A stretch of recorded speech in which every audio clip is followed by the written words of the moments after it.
Saudara-saudari, bertemu lagi kita di dalam Rhapsody of Reality. Ajaran Pastor Chris hari ini bertajuk Dia Tidak Bekerja Mengikut Perasaan. Ayat pembukaan kita diambil dari Yohanes 14 ayat 20 yang berbunyi, "Pada hari itu kamu akan mengetahui bahawa aku ada di dalam Bapa-Ku dan kamu di dalam aku dan aku di dalam kamu." Haleluya.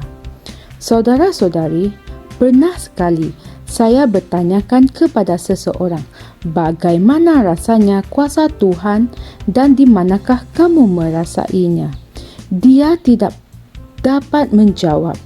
Jadi saya mula menerangkan kepadanya. Kita boleh merasainya di seluruh badan kita dan mengenalinya sebagai kuasa Tuhan. Kita boleh merasainya di tangan kita dan mengenalinya sebagai kuasa Tuhan. Tetapi inilah persoalannya. Bagaimana jika kamu tidak merasainya? Adakah ini bermakna Tuhan sudah tidak berada di situ atau kuasanya sudah hilang? Di sini ramai orang yang tidak tahu apabila kamu merasai kuasa atau kehadiran Tuhan, hal itu sememangnya baik.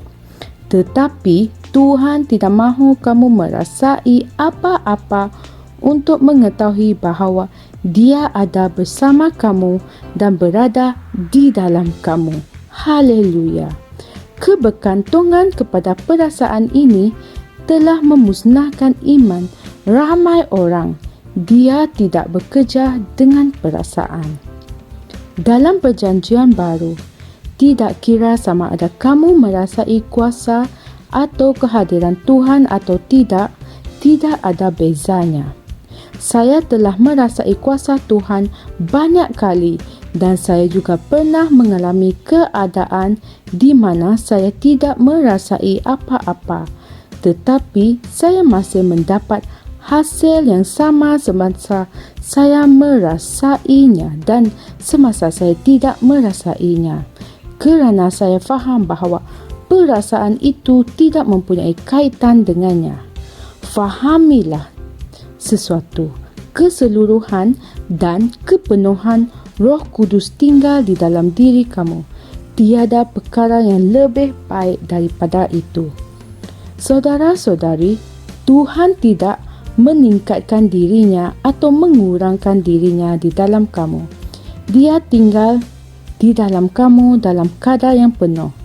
Adakah kamu sedar bahawa kehadirannya di dalam kamu adalah sama seperti kehadirannya di syurga? Kamu adalah rumahnya, tempat tinggalnya dan ibu pejabatnya yang bergerak. Kamu berada di dalam dia dan dia di dalam kamu. Dalam erti kata lain, kamu telah menjadi tempat tinggalnya dan dia menjadi tempat tinggalmu. Haleluya. Kamu hidup di dalam dia dan dia hidup di dalam kamu. Hari ini telah menggenapi impian Yesus Kristus dalam doanya kepada Bapa seperti yang dibaca dalam Injil tema kita. Aku ada di dalam Bapa-Ku dan kamu di dalam aku dan aku di dalam kamu. Roh Kudus menjadikan ianya boleh berlaku. Penyatuanmu dengannya tidak dapat dipisahkan.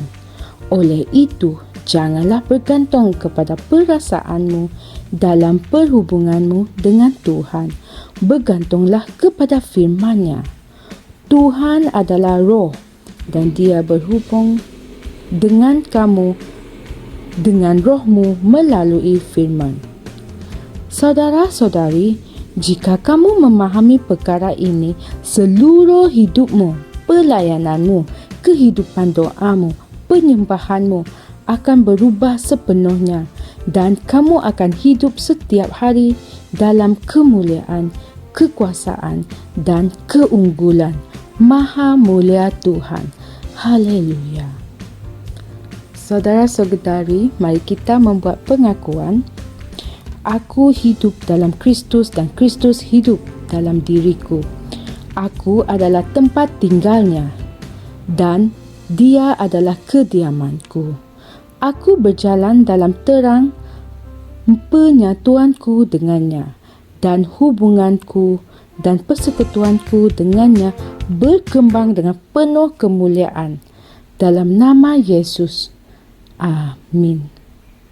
Renungan tambahan kita diambil dari Roma 8 ayat 8, Filipi 3 ayat 3 dan Yohanes 14 ayat 16 hingga 17. Sekian perkongsian saya pada hari ini. Sehingga kita bertemu lagi pada hari yang lain.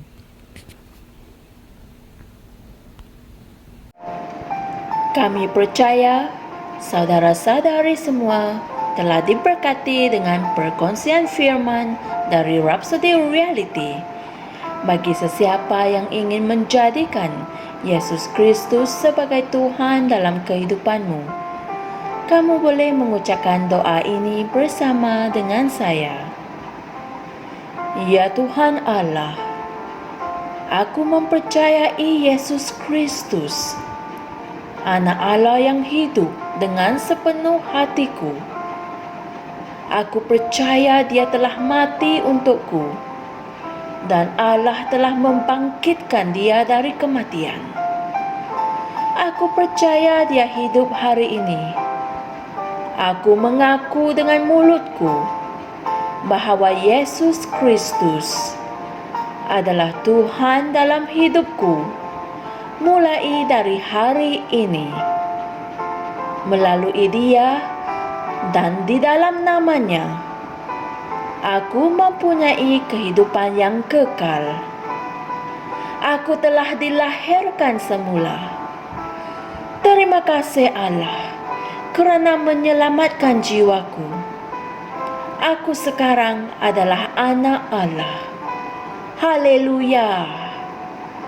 Tanya, sekarang kamu telah menjadi anak Allah. Untuk apa-apa sebarang pertanyaan atau untuk mendapatkan lebih banyak maklumat mengenai bagaimana untuk bertumbuh sebagai seorang Kristian, anda semua boleh hantar mesej di akaun Facebook kami atau email kami di tni.msia@gmail.com. Sekali lagi, tni.msia@gmail.com. Tuhan berkati Anda semua.